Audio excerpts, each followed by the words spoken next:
नमस्कार। जय श्री कृष्ण। हे बांके बिहारी जी महाराज, मैं आपके श्री चरणों में सादर नमन करता हूँ और अगर आप अनुमति दें तो ये बैठक प्रारंभ की जाए।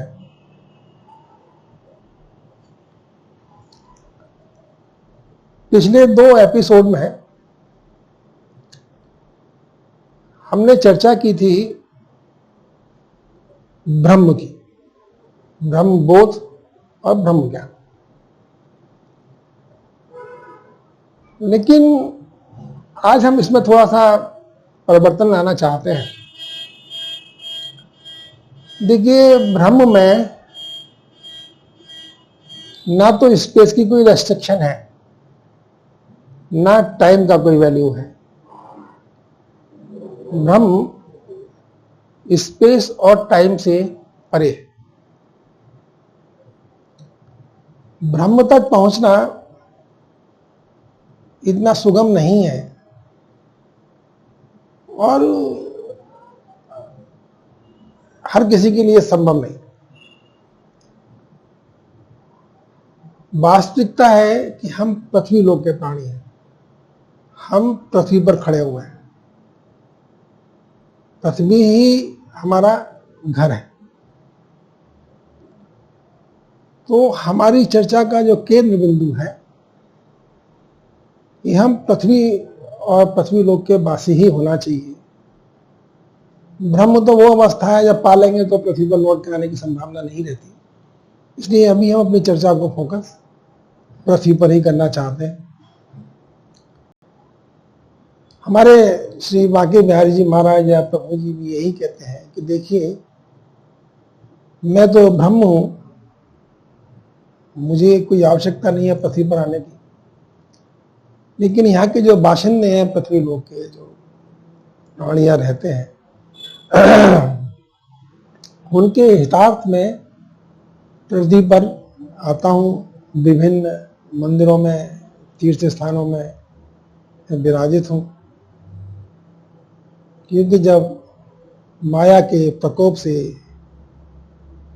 कोई पीड़ित प्राणी जब कहीं आसरा तलाश करता है, जहाँ कहीं विश्रांति की उम्मीद करता है, तब मैं उसको सुलभ हो जाता हूँ। हर प्राणी जो थोड़ा सा ईश्वर के प्रति आस्था रखता है, ईश्वर के चरणों में विश्राम पाना चाहता है, उसके लिए ये अति आवश्यक है। वो पृथ्वी माँ और इस पर विचरण करने वाले समस्त प्राणियों का सहायक बने। पृथ्वी माँ को भी जितना श्रेष्ठ और संवारा जा सके उतना संभाले, और जो इस पर रहने वाले प्राणी हैं उनकी भी सेवा करे, शुश्रूषा करे, उनके दुख दर्द में शरीक हो। तो ये हर उस बंदे का काम है जो भगवान के श्री चरणों में विश्रांति पाना चाहता है, क्योंकि पृथ्वी भगवान की है, श्री कृष्ण जी की है, और इस पर रहने वाला हर प्राणी भी उन्हीं का है। तो अगर हम किसी के लिए भी कुछ भी करते हैं, किसी दूसरे के लिए अपने अलावा, तो ये सीधा भगवान के चरणों तक ही पहुंचता है। तो प्रभु का भी जो आदेश है या जो मुझे कहा गया है, वो यही है कि मैं अभी पृथ्वी लोक पर ही फोकस करूं, अपने विचार प्रवाह को, अपनी जानकारियों को, अपने अनुभवों को पृथ्वी से ही जोड़कर सभी के साथ साझा करूं। तो एक तो ये मेरा सबमिशन हो गया, एक पॉइंट। दूसरा पॉइंट मैं ये कहना चाहता हूं कि अक्सर एक बात सुनने को मिल जाती है कि खाली हाथ आए थे और खाली हाथ जाएंगे। कभी चर्चा में या शमशान वैराग्य अवस्था में, या कभी कभी अक्सर ये लोग बोल ही देते हैं भाई क्या करना है, खालियां आए थे खालियां चले जाएंगे, काय को परेशान होते हो। तो मैं इस सिद्धांत से अपनी असहमति व्यक्त करता हूं। मेरा ऐसा मानना है और ये मेरी बहू का कहना भी है कि जब हम एक अनंत यात्रा के पथिक हैं, शरीर के प्रयाण करने से हमारी अनंत यात्रा रुकती नहीं है, ये निरंतर सतत चलती रहती है और हमारे द्वारा किए गए समस्त का पिटारा हमारे साथ चलता रहता है। तो जब हमको ये शरीर प्राप्त हुआ, मानव शरीर प्राप्त हुआ, तब भी हमारे साथ हमारे कर्मों का पिटारा था और जब हम इस दुनिया से प्रयाण करेंगे तब भी हमारे साथ हमारे कर्मों का पिटारा साथ जाएगा। एक ज्ञानी या बुद्धिमान प्राणी के लिए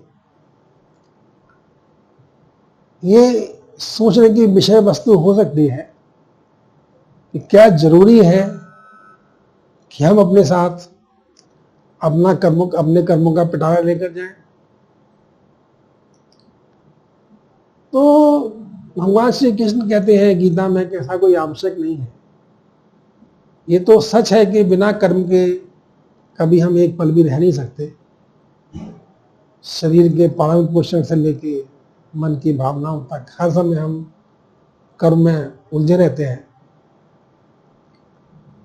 लेकिन हम अगर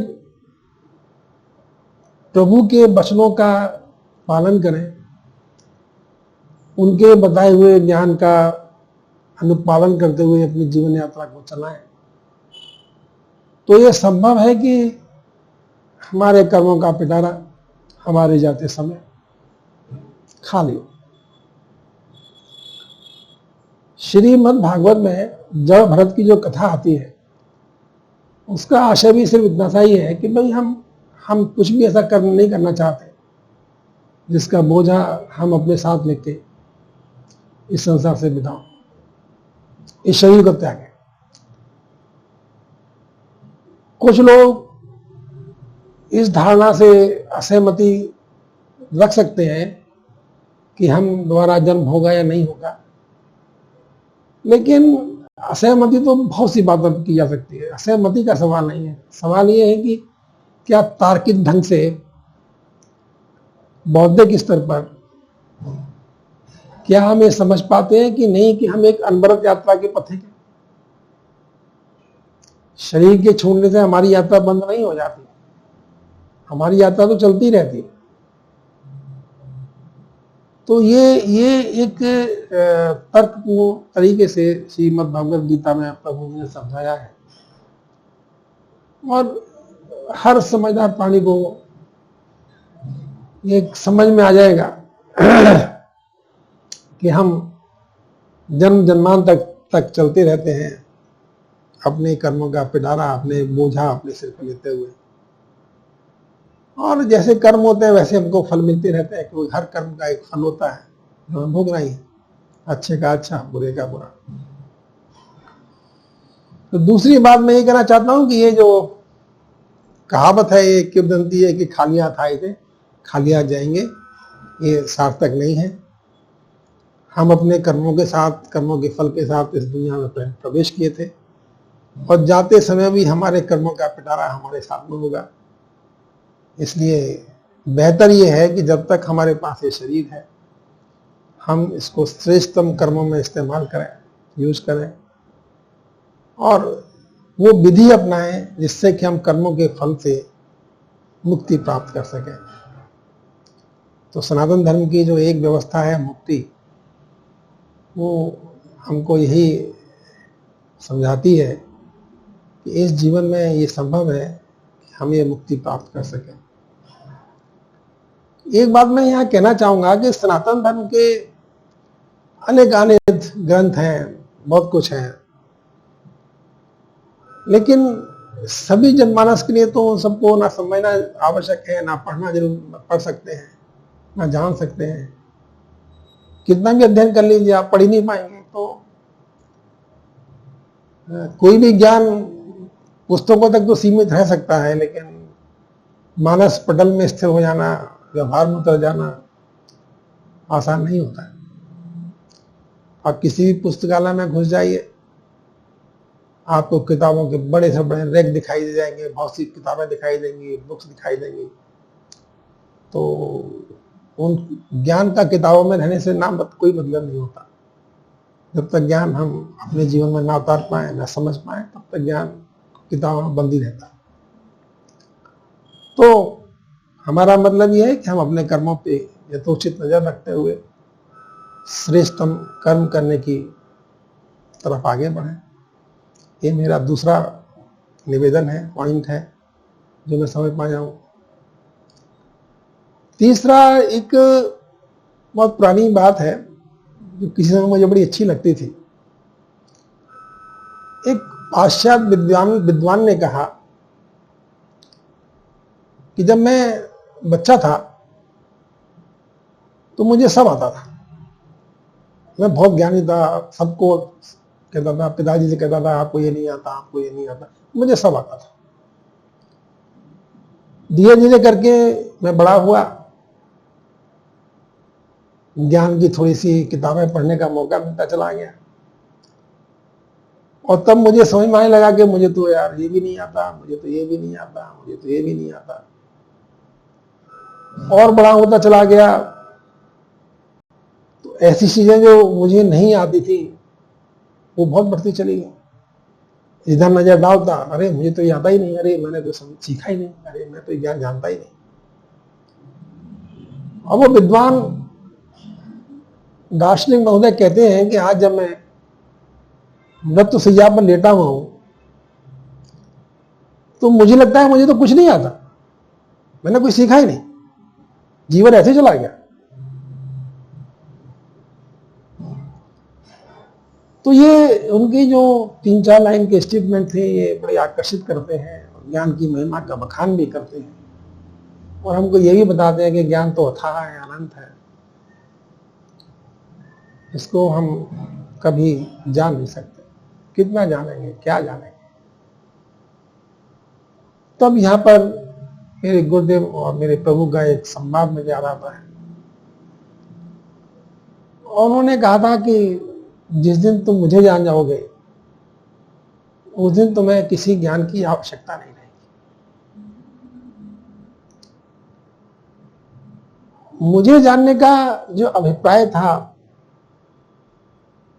वो जो कहना चाहते थे वो तो खैर मेरी समझ वो जाने, लेकिन जो मैं समझ पाया वो यही था कि हमारा एक केंद्र बिंदु होता है।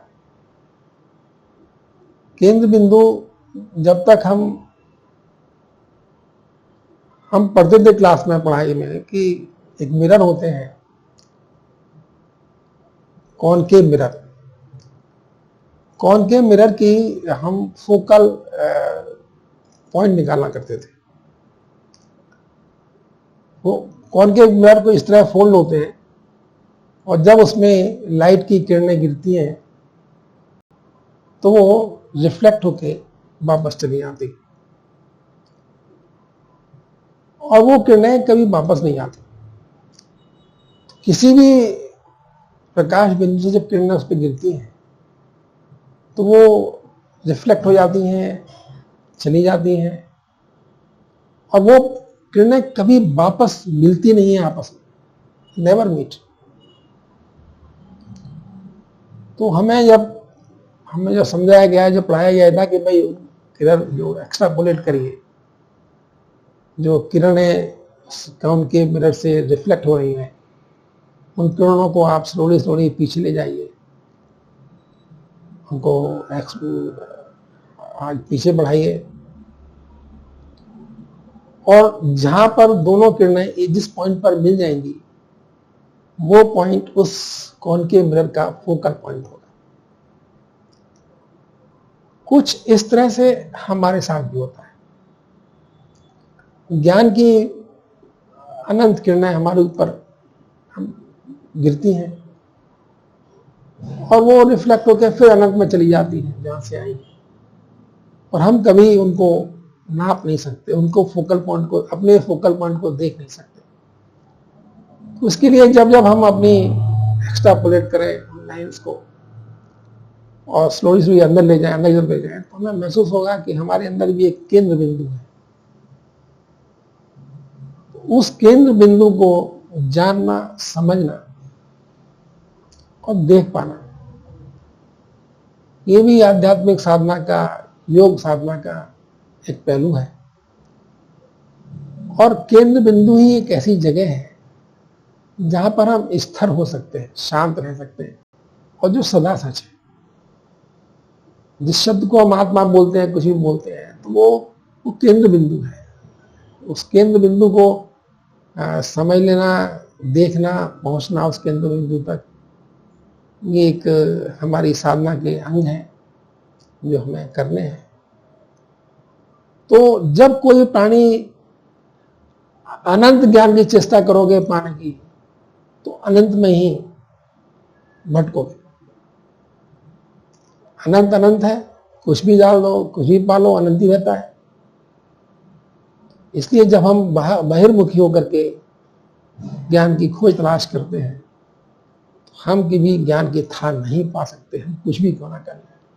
हो सकता है किसी पार्टिकुलर ज्ञान में हम एक्सपर्टाइज हासिल कर लें, विद्वान बन जाए, कोई एक्सपर्ट बन जाए, लेकिन एक पार्टिकुलर ज्ञान। तो जब प्रभु ने ये कहा कि मुझे जान जाओगे तो तुम्हें किसी ज्ञान की आवश्यकता नहीं रहेगी, तो मैंने समझना चाहा। उन्होंने कहा देखो, एक बहुत बड़े वृक्ष की जड़ हूं जिसके असंख्य पत्ते हैं, और हर पत्ता एक ज्ञान को प्रतिबिंबित करता है, एक ज्ञान को रिफ्लेक्ट करता है, रिप्रेजेंट करता है।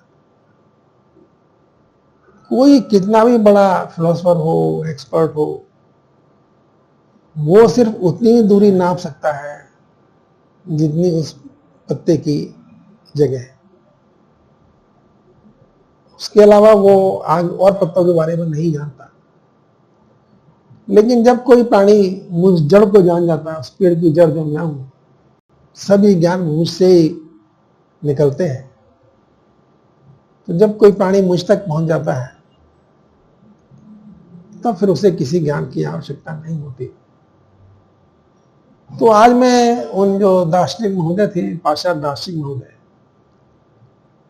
उनकी जो टिप्पणी थी, उनका जो कथन था, या जो मीडिया में प्रकाशित हुआ, जो बहुत बोला गया, उससे फिर अपनी असहमति प्रकट करता हूं कि अगर आप वास्तविक ज्ञान में जाएंगे, आप अनंत ज्ञान आप भटकेंगे तो भटकते रहेंगे।